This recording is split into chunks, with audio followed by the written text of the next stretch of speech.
everybody. Welcome to my Narcissistic Abuse Awareness and Recovery channel.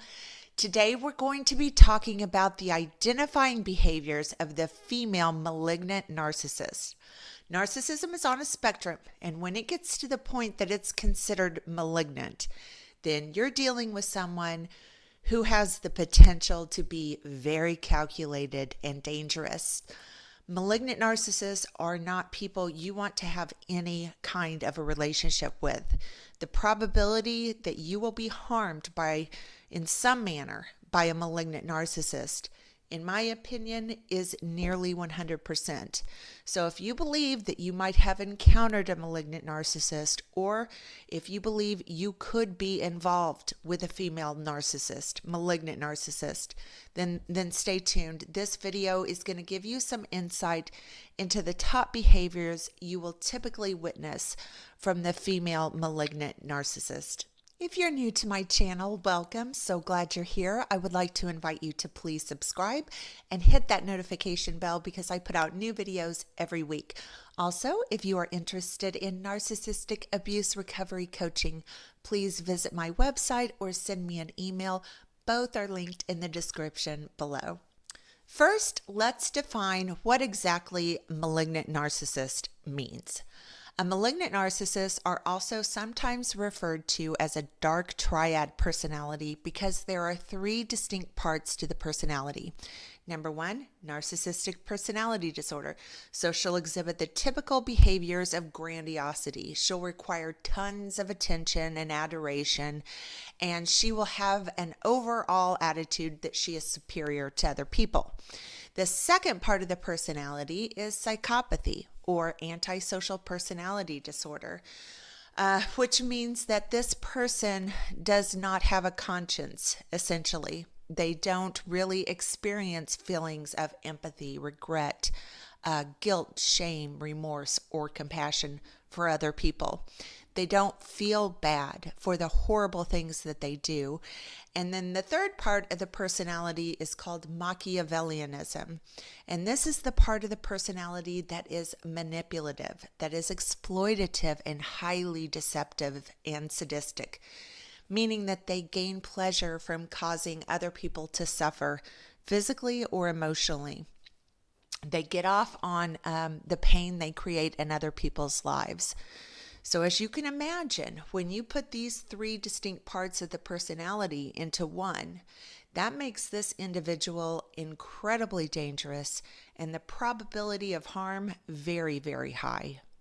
So now let's talk about the typical behaviors you will witness from the female malignant narcissist. First of all, and in my opinion, the female malignant narcissist is much more difficult to identify than her male counterpart.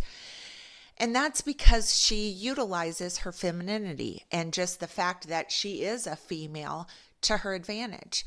Remember, these people are proficient actors. They have learned how to mimic normal human behavior to other people that they target.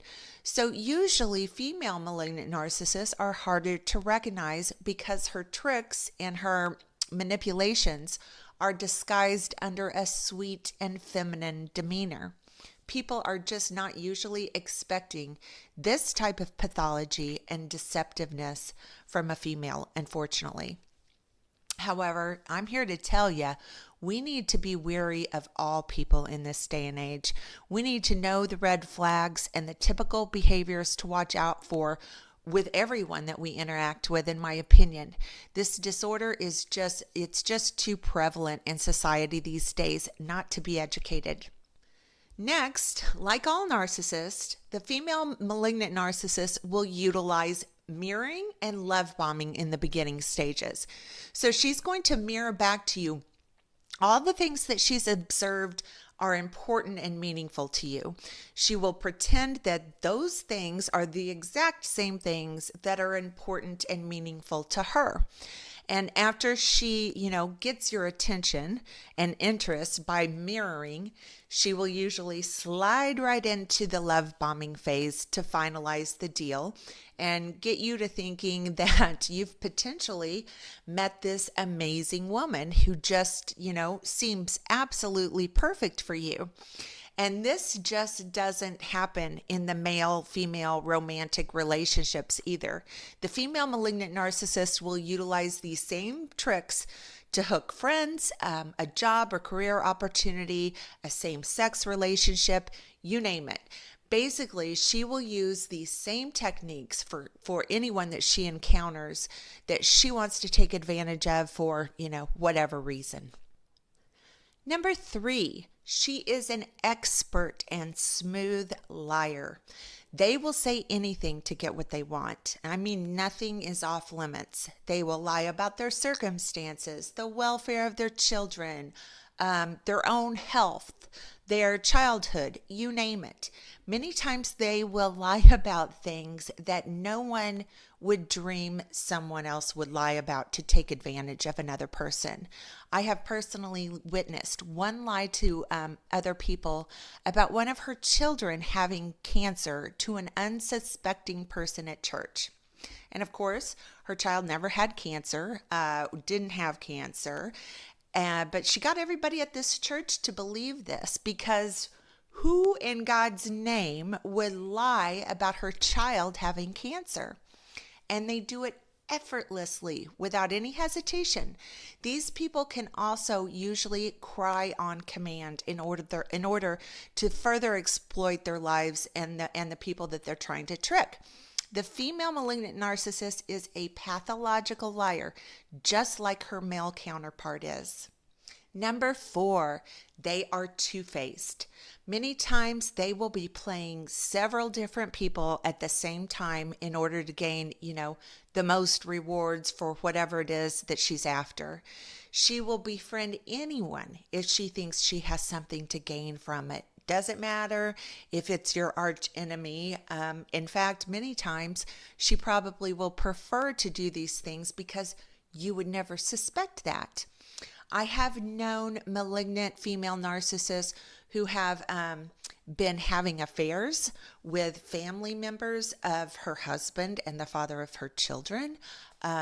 I have seen them lie and manipulate other people for money, giving, absurd pity victim scenarios to several different people in order to take advantage of all of them financially.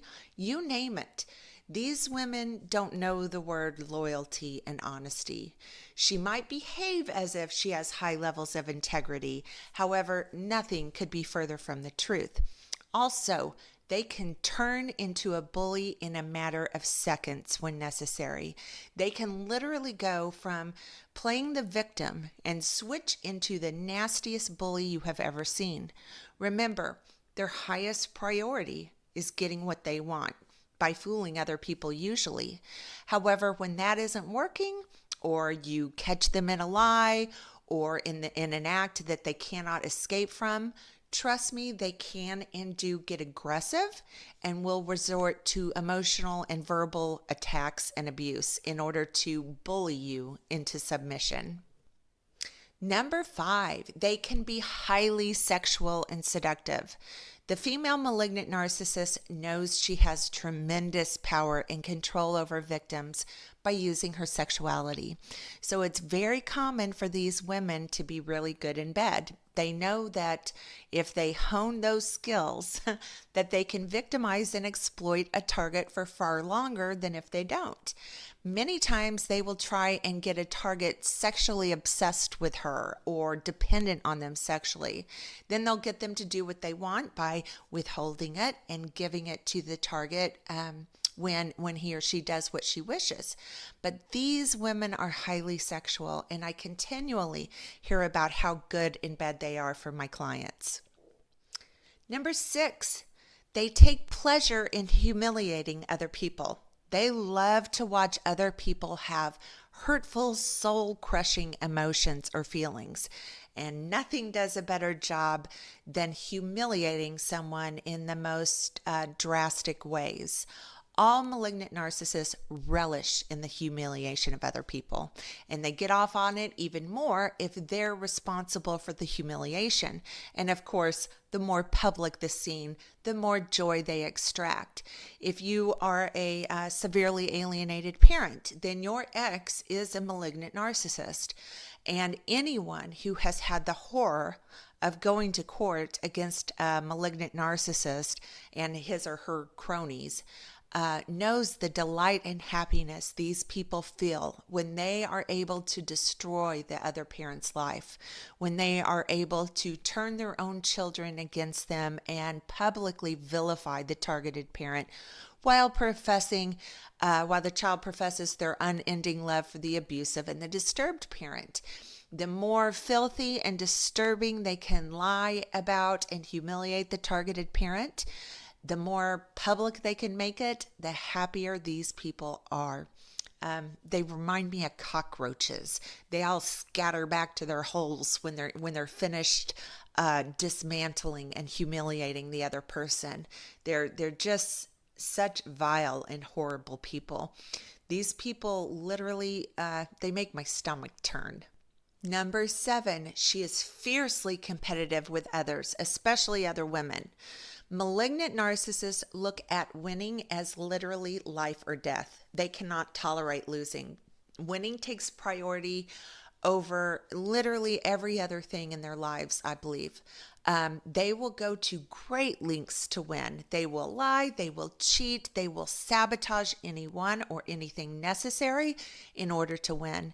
This is why the only way for a normal person to ever come away unharmed with these people is to disengage, because these people do not have a conscience. They are capable of doing things to other people, even their own children, that you and I would not ever dream of doing to anyone. We're just no match for the malignant narcissist. Knowing what I know now, I would never ever challenge these people. If you find yourself tangled up with a malignant narcissist, my advice to you is to disengage immediately. Cut your losses and walk away, because they will go to extremes in order to win. Nothing, and I mean nothing, is off limits.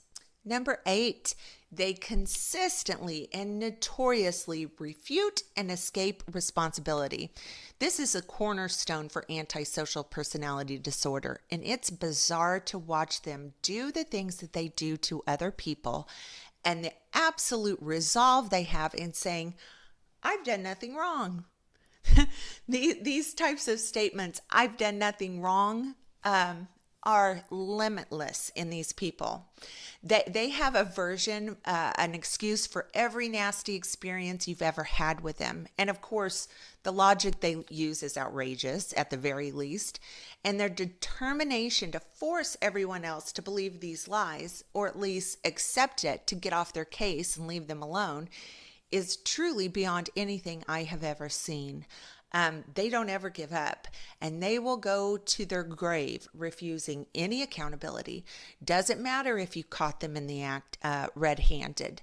They will twist and turn, reality into the most absurd version you have ever heard, and will literally force this version on other people until they finally give up. This is one of the reasons that they are so effective at alienating their children from the targeted parent, because they pound and force this version of rewritten history into the child until the child just gives up. So this is another reason why you must have an order of protection if you are going through severe parental alienation in order to reverse the alienation. It would be the equivalent, if you don't have an order of protection, it would be the equivalent of, getting a family member out of a cult and then trying to get them to heal and understand what had happened, and then giving them a telephone to talk to the cult leader. This is why no contact is so critically important when you leave a person like this. Any communication leaves you very, very vulnerable to the unending pressure to accept their lives. They just don't tend to stop until they accomplish their goal. Number 9, the female malignant narcissist is pathologically envious of other people. The interesting thing about these people is that they don't feel or experience human emotions like empathy, compassion, guilt, shame, but they feel electric levels of envy. They also tend to believe that other people are also envious of them because they can't comprehend that other people would not feel envy the way that they do. The horrible thing about pathological envy of the malignant narcissist is they will go to great lengths to alleviate this overpowering feeling. If you are unlucky enough for them to become envious of you, they will do all kinds of horrible things to sabotage you to get what they want.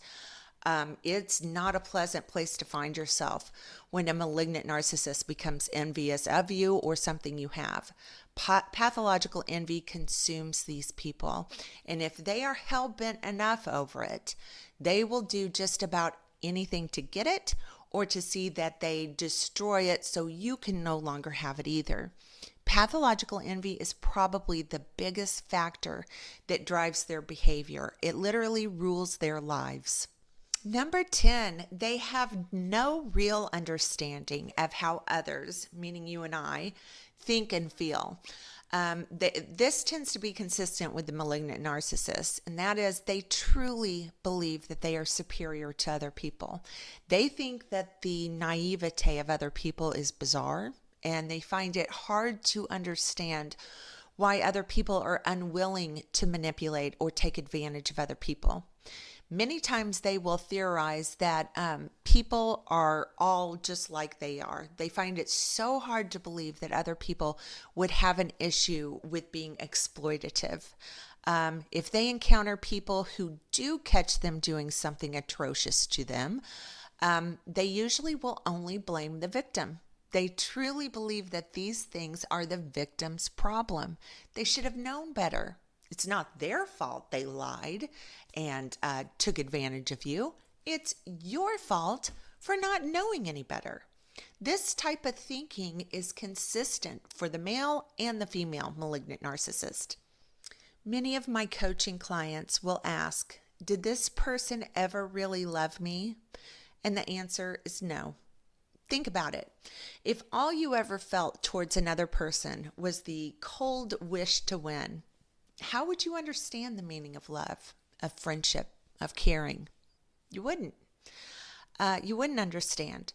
The way I try to explain malignant narcissists to my coaching clients is to think of them as a different type of human being. They are a different species. They don't understand love. They don't comprehend the pain and suffering that they cause because they don't feel normal human emotions. On top of that, they are in denial about the true impact they have on other people. There is a disconnect with these people. They are soulless. They are incapable of changing. This is an evil. I believe that. And as I have mentioned, the only way to win is not to play. Cut your losses, walk away, go no contact, and save yourself. Okay, that's going to do it for today's video. If you like this video, please give it a thumbs up and please subscribe.